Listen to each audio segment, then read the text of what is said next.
טוב, נכנסנו למלחמה רצינית. לראות את הפגזים מהר.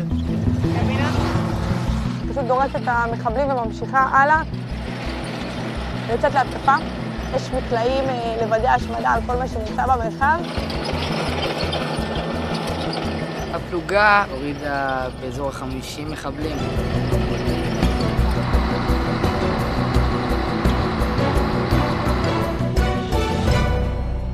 קוראים להן הגר, הילה, טל שרה, מיכל, קרני, אופיר ותמר. רק בנות 20 פלוס מינוס, אבל הטנקיסטיות האלו והחברות שלהן לפלוגה עשו ב7 באוקטובר היסטוריה. הנשים הראשונות בישראל, כנראה בעולם כולו, שלחמו בקרב שריון. קרב הרואי שבו הרגו עשרות מחבלים והצילו קיבוץ שלם. בצילום הזה שמתפרסם כאן לראשונה רואים את הטנק של קרני, מפקד את הפלוגה, פורץ בסערה את השער של קיבוץ חולית בדרכו לטהר את הקיבוץ ממחבלים. יום הקרב שלהם מתחיל בבוקר של שמחת תורה, 7 באוקטובר. כשהמחבלים פורצים את הגדר מעזה לעוטף, הטנקיסטיות נמצאות בכלל הרחק משם, בגזרה אחרת, בגבול מצרים, בבסיס שלהן, בניצנה. הן מתחילות לנסוע עם שני כלים, טנק וקטלן, סוג של רכב משוריין, לכיוון צפון. הטנק דוהר באופן מאוד יוצא דופן עשרות קילומטרים על כביש 232, בדרך ליישובי עוטף עזה. ליד מוצב סופה הן נתקלות בעשרות מחבלים ששועטים לעברן ומתקדמות לכיוון הגדר. בגדר המערכת של רצועת עזה הן מבחינות באותו פתח ענק שיצרו המחבלים ומשאירות שם טנק אחד לשמור. הטנק של מפקדת המחלקה שקד שמונע מעכשיו מהעזתים להמשיך ולעבור דרכו לכיוון עזה או לכיוון ישראל. שאר הלוחמות ממשיכות לקיבוץ חולית. במקביל מיכל, מפקדת המחלקה, יוצאת עם הטנק שלה לסייע בקרב בקיבוץ סופה. במשך 6 שעות הן נלחמות לצד לוחמי לוטר אילת, שלדג וסיירת גולני. פוגעות בעשרות מחבלים, מנקות את הקיבוצים מרוצחים. השבוע, חודש וחצי אחרי, פגשנו אותן לשחזור ראשון של יום הקרב שייכנס לספרי ההיסטוריה. המח"ט נכנס אליי לטנק, הוא אומר לי שהתקילו אותם מצפון ושיש מחבלים בכל העצים מצפון אלינו. ושאני אתחיל לסרוק, אני ישר טוענת את הכלים שלי. כל הצוות פשוט אומר לי שהוא מזהה מחבלים. ואנחנו מתחילות לבצע ירי. מתחילות בהתחלה בירי של מקלעים למחבלים שיותר קרובים אלינו. ואנחנו ממשיכות לירי פגזים למחבלים שטיפה יותר רחוקים. את ממש רואה את הפגיעות? אני רואה את הפגיעות, אני רואה אותם נופלים. אני והילה נשארנו בקטלן, טל תפעלה את כל המערכות קשר להבין תמונת מצב בשביל לעזור למח"ט עם כל הקשרים. אני והילה עלינו על הציר של 232. אני יושבת בנהג, הילה יושבת בקטלנית, שזה מערכות הירי של המקח. היא בעצם אומרת לי שהיא מזהה שם מספר מחבלים, שאני אפתח לה את הנצרה בשביל שהיא תוכל לבצע ירי, ושם בעצם זיהינו שהם נפלו. בשלב הזה, תוך כדי הלחימה, כשהן נתקלות בעשרות מחבלים ומחסלות אותם, מפקדת הפלוגה סרן קרני מקפיצה לזירה טנק נוסף, טנק שלישי, מניצנה, בפיקודה של המט"קית סמל אופיר.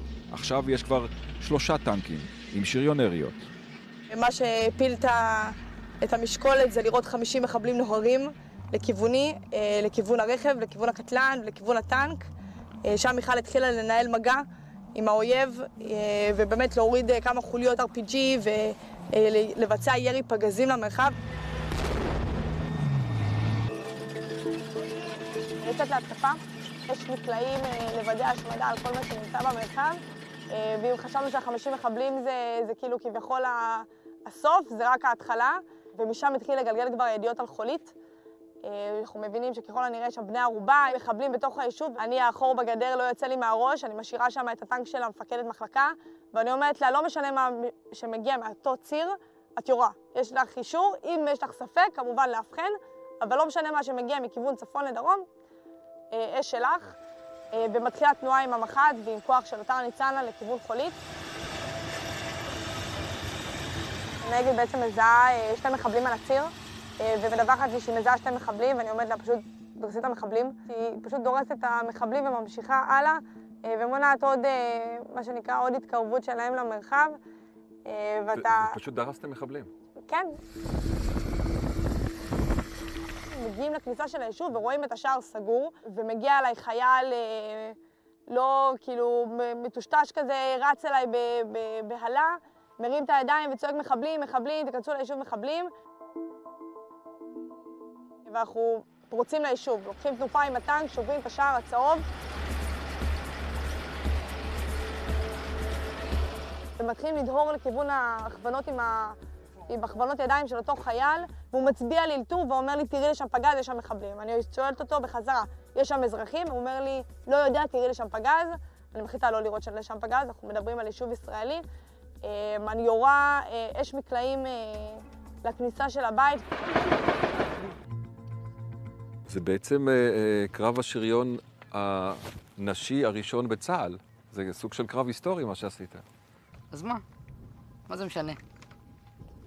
המחבלים יודעים שהיה בנות בטנקים? לא. למה נראה לך שהם ראו את השיער של מיכאל בורח מהג'אנטקס? לא. בנים, בנות, מה זה משנה? אמרת כל הזמן גיבורות והיסטוריה, ואני אישית לא מרגישה גיבורה, אני מרגישה שאני לוחמת, שהביאו לה פקודות והיא עשתה את העבודה שלה, ואני מאמינה שכל אחד היה עושה את זה. זה לוחמות הטנקים היחידות בעולם, מיומנות מאוד, מקצועיות מאוד. אין עוד חילות שיש בהן... לא. אין עוד חילות מערביים, ובכלל שיש בהם לוחמות טנקים. זה ממש פרק בהיסטוריה, פרץ משהו ענק, גם בנות בשריון וגם לוחמות בכלל. הסתערו, חיפו, תפקדו, טיפלו בפצועים בצורה מעוררת השראה. אז הוויכוח הישן הוא מאחורינו? אני חושב שזה כבר לא רלוונטי. אחרי המלחמה הזאת זה כבר יהיה ברור גם הצורך וגם הוכחת היכולת הברורה שהייתה כאן.